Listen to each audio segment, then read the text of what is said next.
I have strengths, she has strengths, we don't cross on that. Mm-hmm. How did you figure that out? Like, how did you know? Right? I love your face right now. I know it's so expressive. Because I'm like, I know the answer to this one.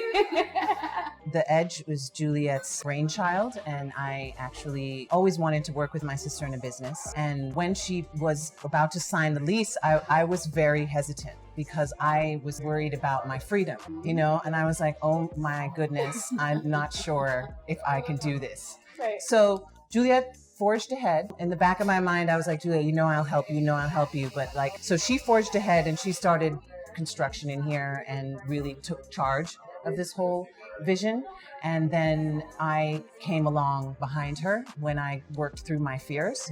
And as a result of that, she commands her own space inside of here. And so she's like the big boss and I'm the little boss. Juliet takes care of the operations and I do things like design and front of the house and website and social media. I mean, it crosses over all the time, but like Juliet kind of created her role in here. Okay. And then I came in behind her and picked up where I knew that I would play the best part. So that's how that balance happened from the very beginning. And if we were to make it a little more granular, it would be more that Justine is more of the front of the house and I'm more of the back of the house. Right. And that just comes from my experience working both front and back and preferring the back of the house and not as much interaction with angry customers, etc. Justine has a better, disposition with the one or two that we do get. Sometimes. But, I do like to chat too, so I will come out and yes, that's how we ended up splitting the roles. Yes. Yeah, I love that. Yeah. Because it's also like just thinking about intuitively what you're good at and what doesn't feel like a strain on who you are naturally as a person.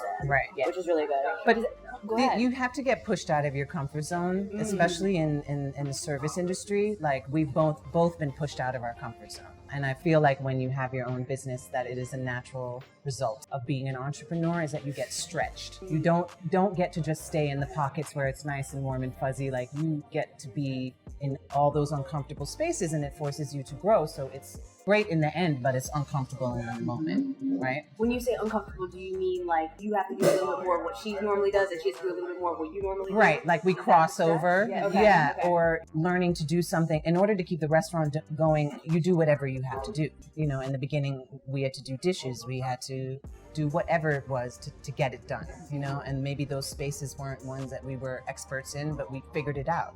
Juliet figured out, she knows what quarter-inch pipes are in the floor for the plumber, and that wasn't her forte, but she figured it out. That was uncomfortable, but she figured it out, right? Dealing with contractors. And as a woman dealing with all these men out there that you work with, even men in the kitchen, there's a lot of high learning curve when you are an entrepreneur and opening something like a restaurant, which has so many moving parts. And when you're a woman of color. Yeah. For sure. Yeah.